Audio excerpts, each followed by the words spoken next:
It's an Adam Sandler comedy starring Jennifer Aniston. What are you really expecting?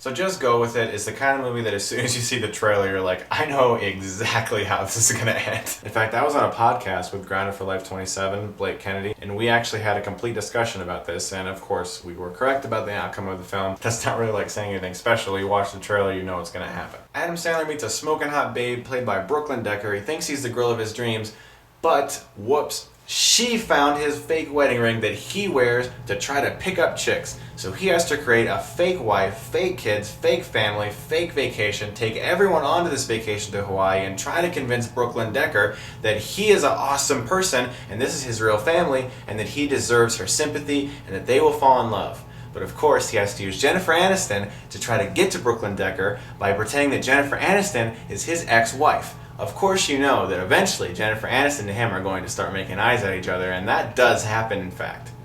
Wow, I think that's my longest take ever. Adam Sandler has a few different types of movies. Every once in a while he'll make like a really serious movie where he gives a really dramatic performance, and those are my favorite things that he does. I really like when he goes serious. Then he has just a flat out sophomoric comedy. Then he has the romantic comedy with sophomoric comedy mixed. This is that. 50 First Dates, that kind of thing. See, I don't understand why anyone would go into a film like this thinking they're gonna get anything other than what the trailer promises. It's a fluffy romantic comedy with, you know, random little funny moments. That's exactly what the film promised it would be. And on that level I enjoyed it. I had some good laughs out of this film. I really like Adam Sandler. Jennifer Aniston was very charming in her role. But there is a huge problem I had with this film, and it's the fact that all of the characters in this film are huge idiots. They are so stupid. Brooklyn Decker's character is an idiot. She cannot see through any of Adam Sandler's lies. Adam Sandler is telling these lies and it is so obvious that he is lying. He's like shuffling, he's like making up all these stories, like, I mean, any person alive would be like, dude, you are lying right to my face. But no. Not in this film. Remember how in Meet the Parents, it seemed like everything just kept piling onto Ben Stiller? More problems, more problems. That happens to Adam Sandler a lot in this film. However, almost every single one of these problems, I saw immediately a way how he could avoid them. I'll give you an example. After they meet for the first time, the girl pulls the wedding ring out of his pants and she's all shocked. And he's like, oh, what do? He's like, I'm married.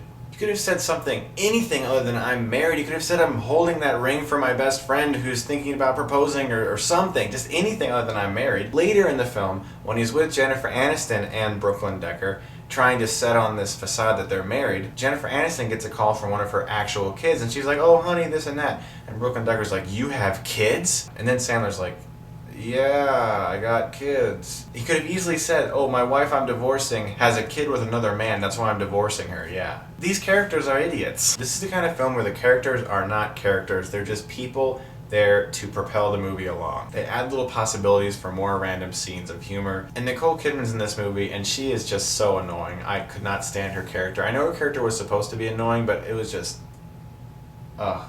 And I usually really like her, which was disappointing. But all of that aside, this is just a random little fluffy comedy. I mean, you are not supposed to really be all invested in it. So if you're just looking for a couple laughs, you know, just a fun little disposable time, this movie is perfect for you. If you're looking for like a legit romantic comedy that's like really, really good and like touches you and everything, then what in the world are you doing in the theater of an Adam Sandler comedy? So I'm not like other critics. I'm not gonna bash this movie just because it's stupid. I had fun with it. But there's just a lot of random problems with it that bug me. But for the most part, it's a fun movie. So I'm gonna give it 2.5 out of 4 stars.